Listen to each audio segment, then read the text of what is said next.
Good morning. 50% of jobs in 2025 that we have today will not exist. Does this scare you? Does it surprise you? We're going through a dramatic change in our world today, and it shouldn't surprise us at all that jobs are changing. It doesn't actually mean that those jobs won't exist anymore. It just means that we'll have new jobs. But if you look at the US economy here over the last 50 years or so, you can see an interesting change. From the 1950s through to about the year 2000, productivity growth in the economy matched labour growth, employment growth. And even in the 1980s, when computers came into the workforce, we started destroying old jobs by automating them, but we created new jobs to do that. And that worked perfectly fine until about 2005. Since 2005, we're now creating economic growth faster than the labour growth. So we're leveraging harder from technology. But you ain't seen nothing yet.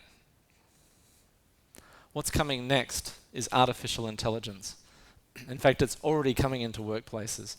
Because rather than just simply automating the basic tasks that we used to do and putting robots into factories to do labour-based jobs, we are now creating computers that can learn, computers that can watch what we do and learn how to do it for us. That might sound a little bit scary also, but we don't complain at home that we have dishwashers and washing machines that do those basic tasks for us. In fact, for some people, this is incredibly exciting. So in this world of the future where we have artificial intelligence, and to give you an example, Google did an exercise recently. And in the Google exercise, they thought, well, how could we create a street directory of every business in France? How long will that take us? And you could guess, would it take 3 months to create a street directory? It took 1 hour.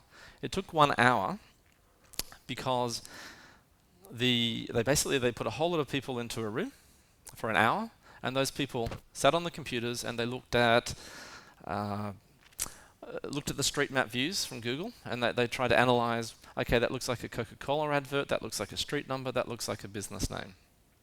And so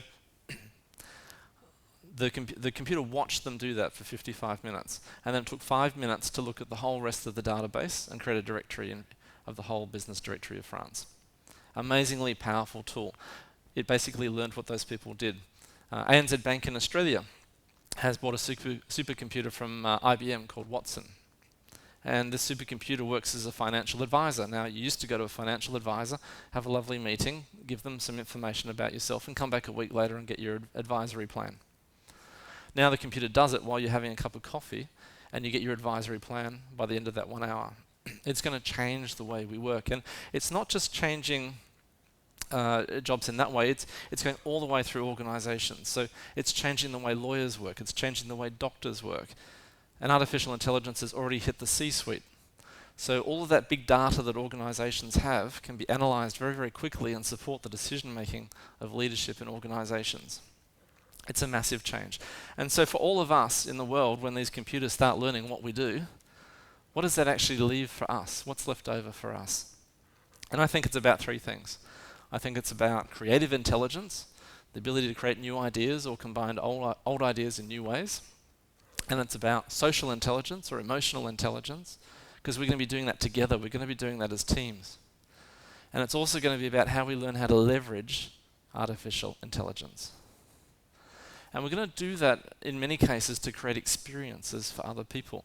We are moving from an economy that's been about commodity, and I have a house and I have a car and I have these things, to an economy that's more about experience. So if you just look at how we use Facebook, we don't say, here's my great new car, we say, here's what I had for lunch today, and we take a picture and we post it.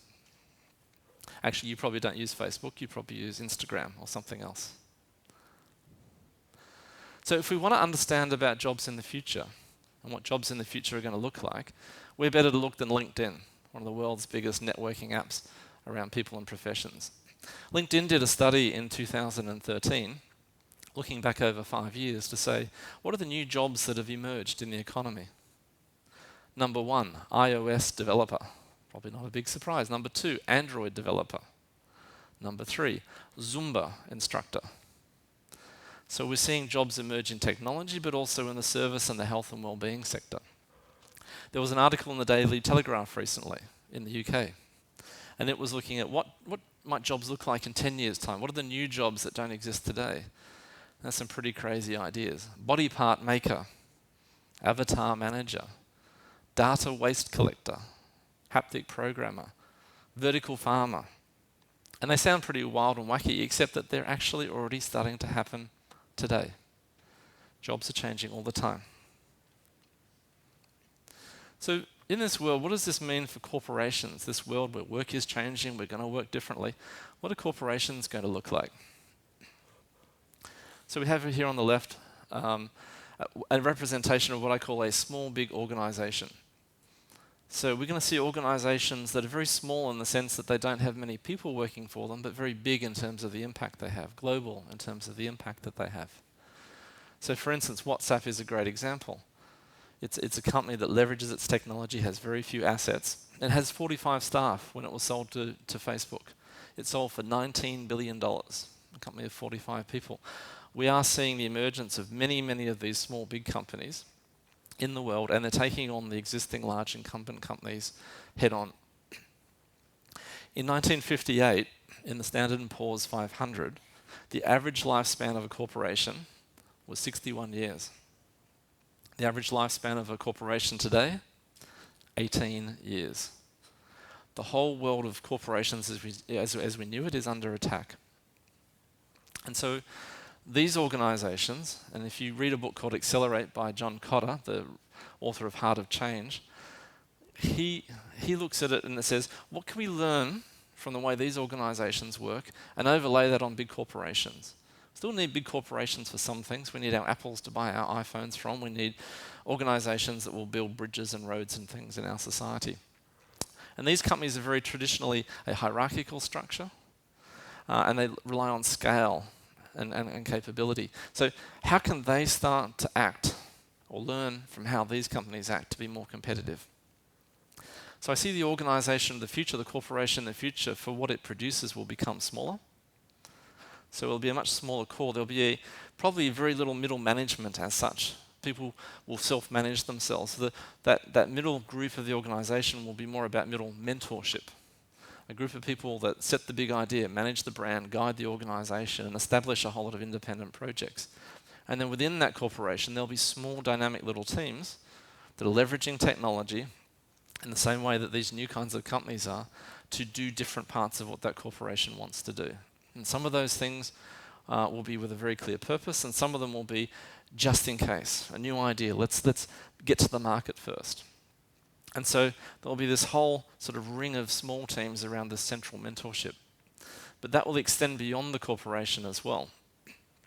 Currently, 40% of workers in the US are what they call contingent workers. They do not work for the corporation. They work outside the corporation, running their own small businesses, often in partnership with these big organizations. And so that future will see this sort of mixture of intrapreneurial teams, so these small independent teams that act like entrepreneurs, and these external entrepreneurial partners. So we're all going to have to be Steve Jobs tomorrow. We're all going to have to be entrepreneurial. I don't think we'll be entrepreneurs, but I think we'll have to think in a more entrepreneurial way. We'll be part of these small dynamic teams with a lot of autonomy just to go and get our job done. And I actually think that's great. I think that's going to be a really fun way to work in the future. Entrepreneurs take risks as well. So we're going to have to be prepared to fail, prepared to try things as we go forward. We did a piece of research 3 years ago, 2-3 years ago, and we talked to CEOs and heads of HR around the world about the future of work and the future of business and the future of workplaces. And one of the questions we asked them is where competitive advantage would lie for corporations in 15 years' time. It was no surprise that the top 4 things were talent, number 1, innovation, technology, and adaptability. But what was really interesting was an underlying thought or concept that authenticity was going to be really important. The companies have to stand for something. The reason why we buy something from a company or the reason why we work for a company is because they are authentic. They have a purpose, they have a mission or a reason why we want to join them. And you can see that in the successful corporations today. And it's why people are moving away from wanting to work for a bank, which is no longer cool, and wanting to work for some of the cool technology companies. This is a picture here of a young girl in a developing country hearing for the first time, wearing a hearing aid. She's wearing that hearing aid because some young teenager in the United States just bought a beautiful pair of recycled timber headphones, and that company, for every set of headphones sold, will donate money to ensure that a child in the developing world gets a hearing aid. So when you buy that set of headphones, you feel that it's more than just your own personal experience. You're actually doing something for someone somewhere else in the world. Real purpose. So we're seeing the need for companies to be authentic, and we're seeing the need or the desire of young people around the world to have much more fulfillment and purpose and meaning in their lives, to be much more happier at work. It's not enough just to go to work and earn the money. We're seeing that even change in parents in Asia. So 70% of Korean parents now think that it's more important for their child to be happy at work than well remunerated at work. That's a massive change. Think of the traditional stereotype of the Asian tiger mum demanding high performance out of their child for the sake of it and all these unhappy children. It's a complete shift in the way we're thinking. I was at a conference 2 years ago and I met David Gergen, who used to be a presidential advisor for 4 of the US presidents. And he said, I can see a change in the population today that reminds me of the 1940s, the post-war, a generation that actually really wants to make a difference in the world, and I guess for you guys, to fix the planet, to make it a better place to live. So we have this huge human-focused change happening. And so when we go out there and work for these new companies and work in all these new ways, what are our workplaces going to look like? Hopefully not like this. This is a very traditional idea of a view of work. It supports a very traditional idea of working. I can't see how that modern way of working is going to work in here. Can you see yourself collaborating here? Can you see yourself concentrating and focusing? Can you see yourself innovating in this environment? So this kind of workplace is going to disappear because this kind of work is disappearing. This is trying to be a one-size-fits-everybody, but it's actually a one-size-fits-nobody solution. So what are the places we work really going to look like in the future? And in fact, they're already emerging today.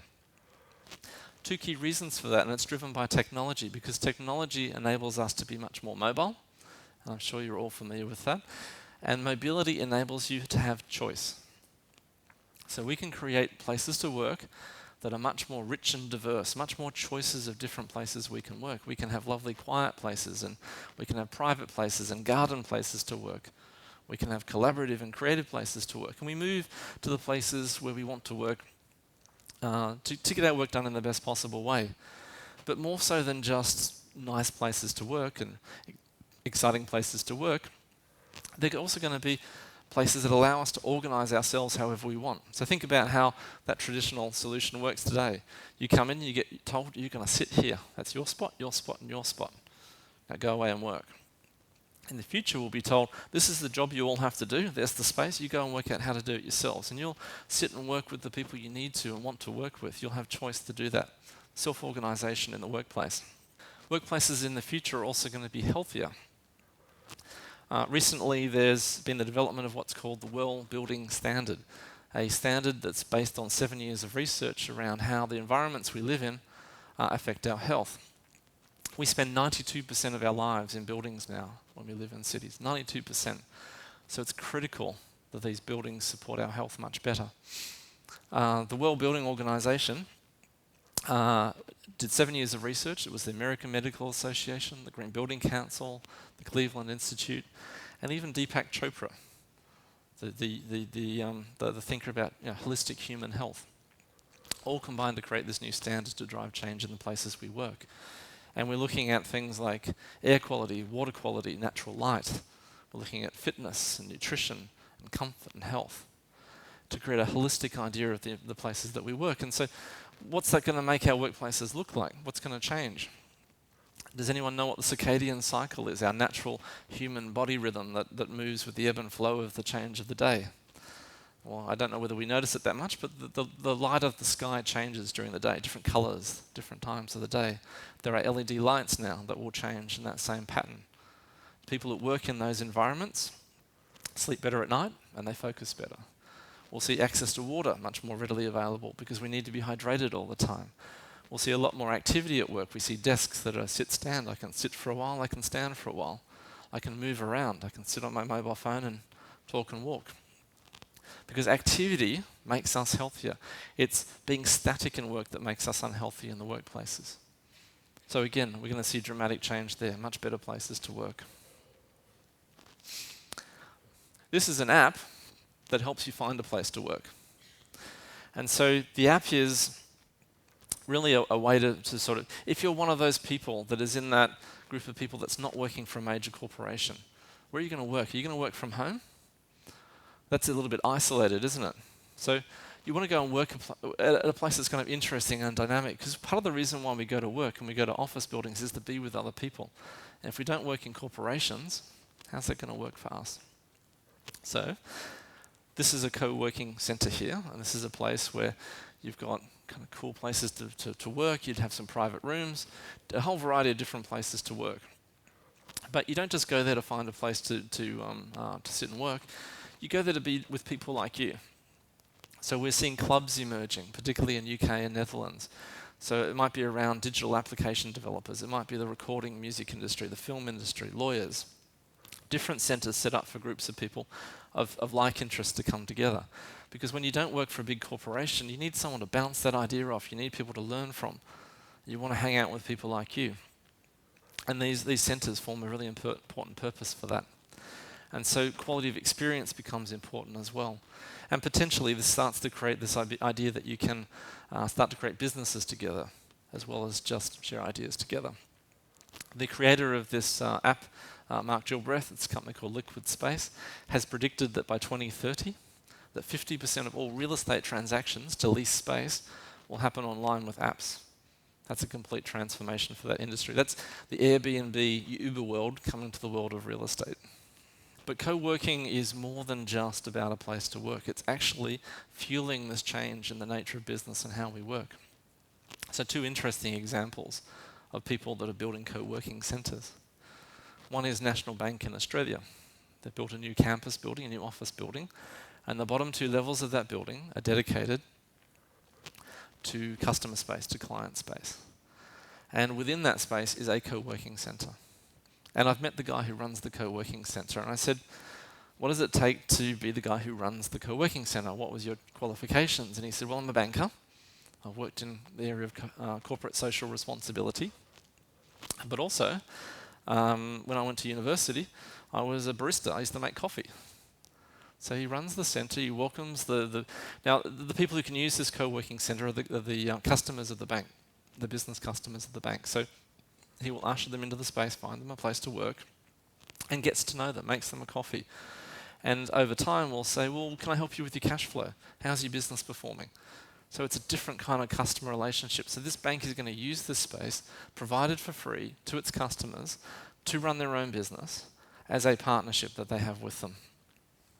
We found venture capitalists in China that are building co-working centres. Why would a venture capitalist run a coffee shop, a co-working centre? They want to find the talent. They want to help connect the best talent together, and they want to be in there early to find those best new ideas. This is the author William Gibson, 1992, creator of the area of science fiction called cyberpunk.